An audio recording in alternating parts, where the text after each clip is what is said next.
Okay, moving on. 3rd and goal. Does Kliff Kingsbury deserve a little more respect than we're giving him right now? Kliff came into the league, and people just said he didn't deserve the job. Probably did not deserve the job, if we're being honest. Head coach of the Arizona Cardinals, currently sitting at 9-2, best record in the NFL. Be able to win games without Kyler Murray right now. What do you think? Does Kliff Kingsbury deserve our respect? I think he's getting there. I mean, first, let's go back to the reason Kliff Kingsbury has a job in the NFL.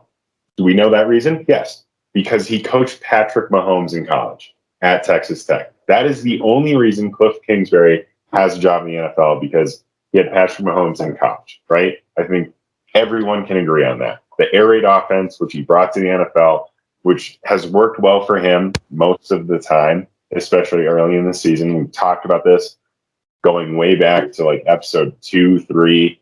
We've talked about him a couple times. He wins with Colt McCoy in a very similar offense without a huge amount of help from DeAndre Hopkins, who we've also talked about hasn't had the incredible season we're used to seeing him have. But he's still doing what he needs to. They have a run game again. AJ Green is helping them a little more after that horrendous last play that lost them the game a couple of weeks ago.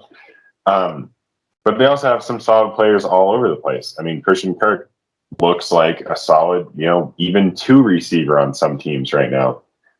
I think we need to give him some credit now that he's still holding that team together without Kyler Murray, because I think we can all agree Kyler Murray is that offense at this point, and he runs the whole thing. I'll give him some more credit. I think they still need to make a deep playoff push to really have me like, okay, Kliff Kingsbury deserves to be here and shouldn't be, looked otherwise, especially with all the firings in the NFL that we've had in the past month, not even talking about the last 2 days of people who are going to be fired and have been fired. I don't like Kliff Kingsbury by any means. Do I think he's doing what needs to be done in Arizona to get them wins? Yes. We'll see what happens. I really want to see him get a deep playoff push with the Cardinals before I start saying, oh yeah, Kliff Kingsbury, who they need to go with in the future. But at this point, yeah, we need to put a little more respect on his name and just see what happens from here. And that's where I am with that. Yeah, so like I said, 9-2 right now. They were 7-1 with Kyler, with the chance to win that game against the Packers. I mean, they should have won that game, really, if you look at what happened with AJ Green in the last play. Without Kyler, they're currently 2-1.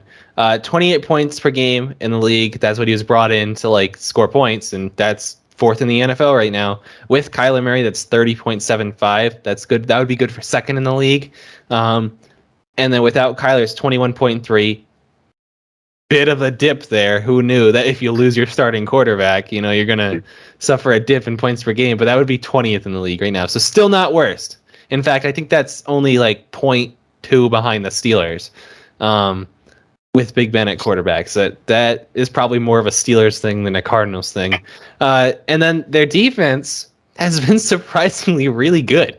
18.4 allowed points per game. That's 4th in the NFL. I also think they're 6th in yards allowed per game. That's crazy. So they're figuring it out on both sides of the ball. I don't like Kliff. I've made that pretty clear on episodes in the past. But I got to give the guy credit where credit is due, because they're winning games, and they're winning them without Kyler Murray. And there has to be something said for that. I mean, you could also look at it and say they won a game without Kliff Kingsbury, so maybe it's just the team. Yeah. I mean, fair enough. But I got to give him credit. I think he's done a really good job at bringing in pieces, and this is in coaching and on defense, for a side of the ball that he's not the best with. He's an offensive guy, so when you're an offensive guy, you got to bring in, to be successful, you got to bring in the pieces that'll make your defense good, right? Because you're not going to focus so much on that. Sean McVay does a really good job with this, where he brings in Jalen Ramsey and Aaron Donald, so the talent's there, and great coaching staff and stuff like that. I think Kliff has done kind of the same thing. J.J. Watt, I mean, I know he's injured, So that kind of sucks. But he was a good addition to the team leadership wise for the first, 8 games. Yeah, I mean, 9-2 speaks for itself. It really does. I still have reservations about whether they can make the playoffs or not. I really don't think, or make the playoffs. Of course, they're going to make the playoffs. Make a run in the playoffs is what I meant to say. I really don't think they can. I think the team's too young. DeAndre Hopkins has been weirdly not good this year, and I don't know if that's a system thing. He scored touchdowns, but he hasn't put up yards. Yeah, I mean, is a divisional round appearance a disappointment for the Cardinals right now? Because they're in first, so that's a bye week and a loss. But I feel like the fact that they would get that bye week means they're ahead of schedule of where everybody thought they were. I mean, when you looked at the NFC West before the season, you were like, the Cardinals are the worst team in it, and currently they're the best team in the NFL. So, I mean, can you be disappointed as a Cardinals fan if you make the divisional round and lose? No, especially since the last time they were excited about something was, them playing the Steelers in the Super Bowl with old Kurt Warner. So,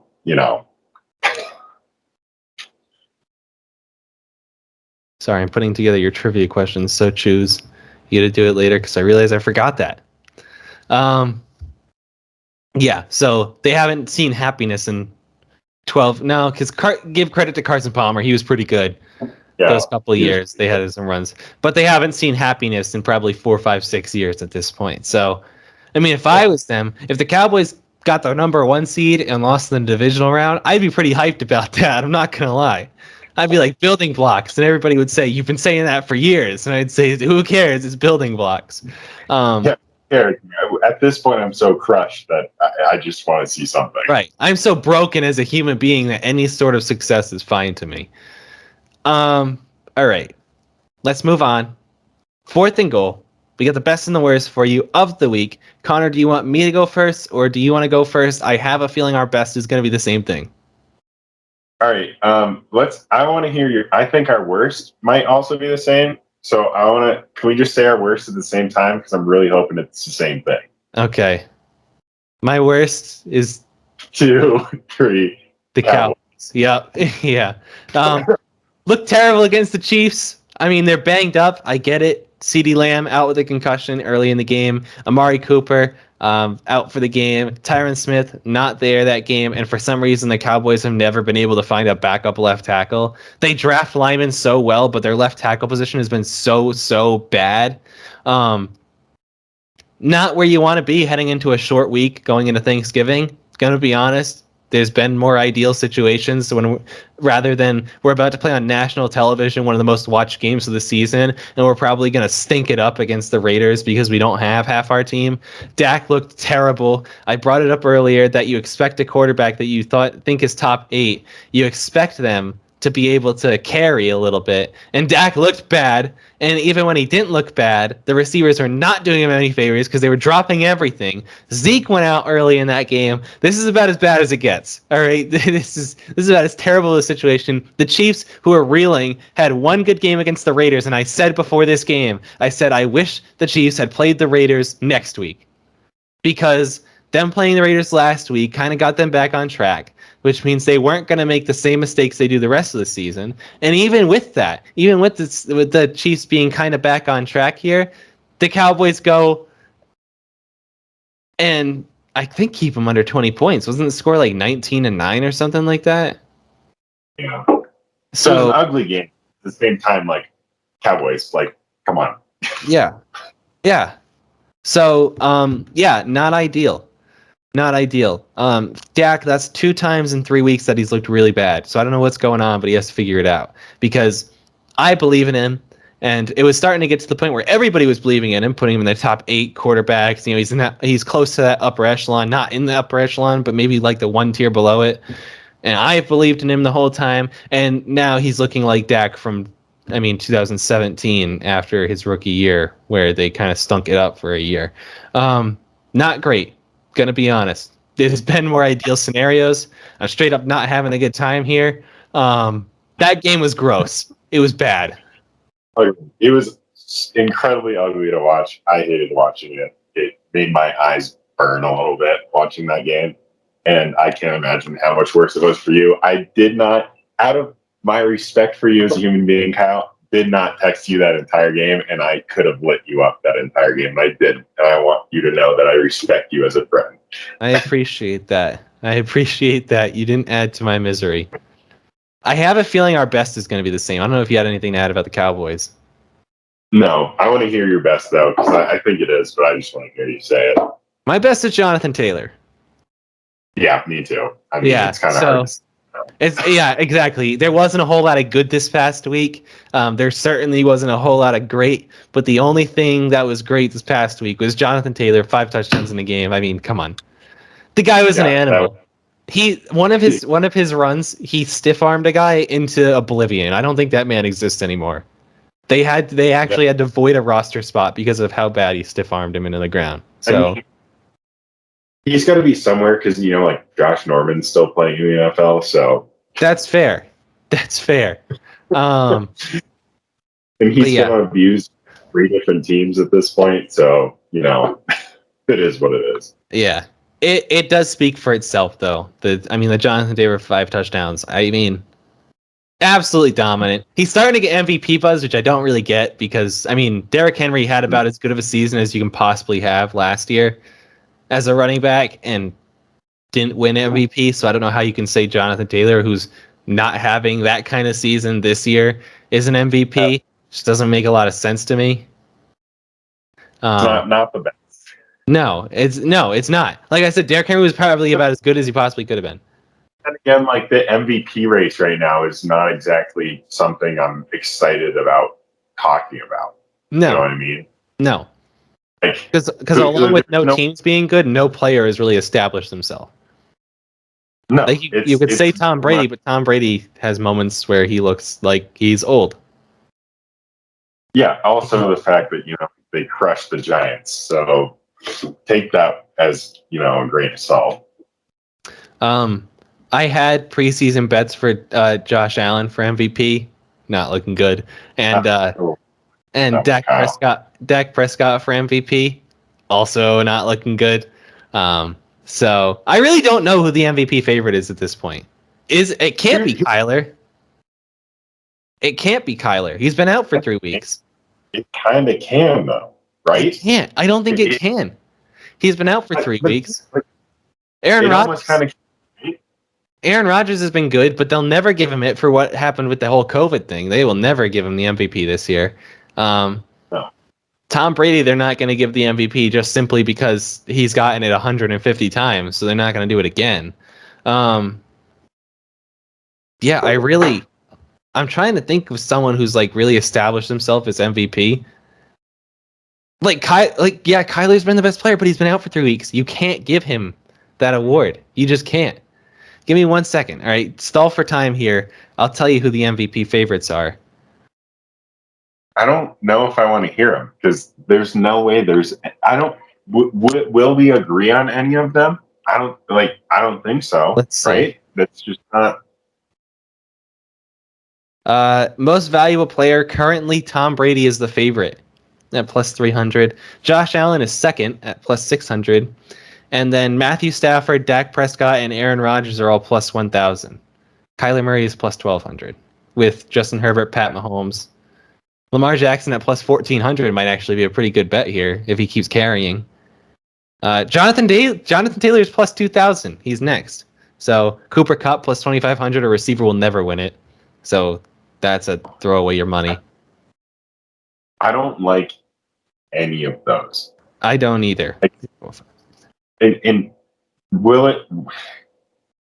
Here's the thing, if Tampa makes a push and makes it to another Super Bowl or even a conference championship, he's gonna win it. Yeah, but it also is there going to be time for that because it's a regular season award. If the Bills lose again, Josh Allen drops completely out of that conversation altogether. Absolutely. If the Bills don't win the division, he drops out. Even if Pat Mahomes brings them back, I don't think you can give it to them because of his first half season play. I think the only person who could jump all the way in, like you said, is Lamar. I think that's probably the safest thing. I just Will think Tom, yeah. Will Lamar possibly give him a run if they win?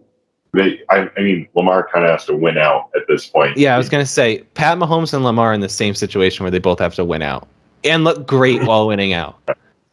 Yeah. 12th best odds, Kirk Cousins. 16th best odds, Teddy Bridgewater. Hey, steady Teddy. And Those wins and Jalen Hurts at the 15th best odds. Okay, hear me out. If the Eagles win out the rest of the season, beat the Cowboys and everything, Jalen Hurts MVP? Ooh. Maybe. That's spicy. That's spicy. Maybe. Because if he does pull it off, okay, but here's the thing. The Cowboys cannot shit the bed, right? So like he has to win out and the Cowboys have to be good when they play. Like the Cowboys also it has to be for the division. Right? Because if the Cowboys tank and the Eagles win out, and then you're like, okay, the last game means nothing, yeah. So it has to be for the division. Yeah, the Cowboys are now 2 places out of winning the division, and the Eagles are walked away with it. Yeah, it doesn't mean as much. But if like they meet and the winner takes the division, kind of thing, yeah, then that's potential. There's potential. That's actually I might place that bet right after this show. I'm not gonna lie. That's do that. That's a spicy bet there. I don't think anybody's really convincing. All right. No one's convincing. We'll go to Tom. Probably, yeah, no. He's in the league so long and has won so many things. I feel like they're gonna try every reason to not give it to him. Like I just think that's yeah, but I'm not looking at anyone and being like, oh, hey, you know what? That guy.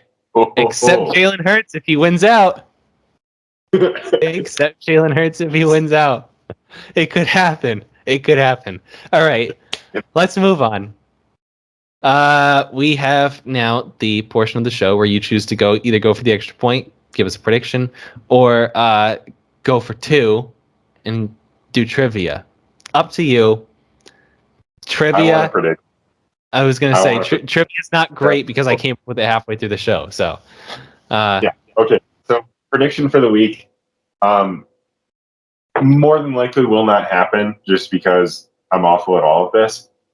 The Lions get their first win against the Bears on Thanksgiving Day. Lions get their Lions get their first win on Thanksgiving Day against the Bears in Matt Nagy's last game as the Bears head coach. I kind of agree with you on that. This is the first prediction you've had where I actually am kind of on board with it here. I don't know. I like that one. I do like that one.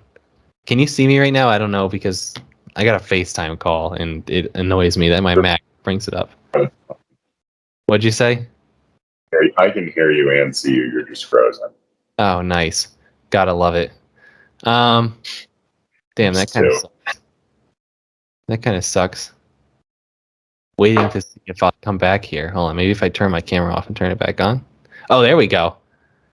All right. We're back, right? Right? Yeah. All right. Me on battery closing out the show. Okay. So that's the show. If you're wondering, the trivia was Jonathan Taylor played at Wisconsin freshman year, rushed for 1,900 yards. Who was the running back for Wisconsin the year prior to Jonathan Taylor?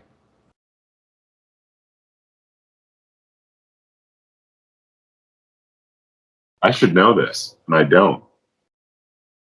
I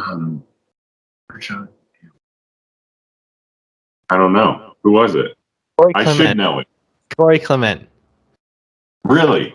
Yeah. Huh. Did not know that one. I'm going to be honest. Even worse, if I given you the year before, it was a guy that I have never heard of in my life. I don't even remember the name, to be honest with you. All right. That's the show. Thank you so much for watching. If you haven't already, go back and watch part 1 if you're watching part 2 right now. Yeah, if you have already watched part 1 or you're watching the whole show, don't forget to like the video because it means a lot to us, and we like it when you give us a thumbs up. Subscribe to the Clutch Gene on YouTube and press the notification button to get updates on when the shows are coming out. And I didn't reverse this week, so I'm going to screw myself up editing. But comment down below if you disagreed with us, if you had anything we should cover next week, if you have any ideas for the show going forward. Let us know in the comments below. Thank you so much for watching, and we'll see you next week.